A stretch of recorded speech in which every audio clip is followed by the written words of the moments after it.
మీది ఏ ఊరు అని అడిగితే పలానా ఊరు, పలానా మండలం, పలానా జిల్లా, పలానా రాష్ట్రం అని చెప్తారు.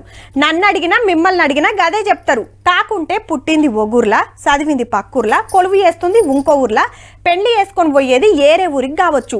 33 జిల్లాల పబ్లిక్ ఒకటే ఊరు, ఒకటే మండలం, ఒకటే జిల్లా ఉంటది. కానీ ఈ ఊరి కథ అయితే జరంత చిత్రమే ఉన్నది. ఒక్క ఊరు 2 జిల్లాలు. చౌరస్తాకు ఇటు నల్గొండ, అటు రంగారెడ్డి. సగం పబ్లిక్ ఈ జిల్లాకు, సగం పబ్లిక్ ఆ జిల్లాకు. ఉండేది పక్క పక్కకే, కానీ రోడ్డు దాటితే జిల్లాలే మారిపోతున్నాయి అన్నట్టు. ఊరి పేరు మాల్. పెద్ద సడక్ మీదనే ఉంటది. నడిమిట్లున్న గీ చౌరస్తా చేపట్టి వెనకట ఎప్పుడో 2గా జీలిందట.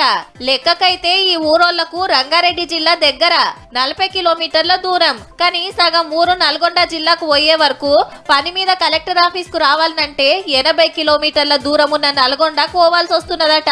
గిట్లనే కొత్త బండ్లు రిజిస్టర్ చేసుకోవాలన్నా 120 కిలోమీటర్ల దూరం ఉన్న మిర్యాలగూడ కురకాల్సి వస్తుందట.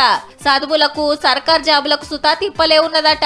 చదువుకున్నది మొత్తం రంగారెడ్డిలో, నేను ఉండేది మాత్రం నల్గొండలో. ఒకే ఊర్లో ఉన్నప్పటికీ నా 2 జిల్లాలు సరిహద్దులు అవ్వడం వల్ల నా ఐడెంటిటీని కూడా కోల్పోతున్నా. రంగారెడ్డి, హైదరాబాద్ డిస్టిక్లలో ఎక్కువ 58% జనాభా ఉండడం వల్ల ఈ యొక్క పోస్టులు కూడా వాళ్ళకే ఎక్కువ వస్తున్నాయి. దీనివల్ల నల్గొండ జిల్లాలో ఉన్న నిరుద్యోగులు ఈ ఉద్యోగానికి అర్హత కోల్పోవడం జరుగుతుంది. మండలం కేంద్రం చేస్తే మా తిప్పలు తీర్తాయని తెలంగాణ ప్రత్యేక రాష్ట్రం అయినప్పటి సంది తనలాడుతూనే ఉన్నారట.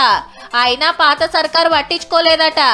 ఈ మాల్ వచ్చేసి మండల కేంద్రంగా చేసి మా గ్రామ పంచాయతీ పక్కనున్న మదనాపురంతో కలుపుకుంటే రంగారెడ్డి జిల్లా, ఇటైనా రంగారెడ్డి జిల్లా అవుతుంది, అక్కడైనా రంగారెడ్డి జిల్లా అవుతుంది.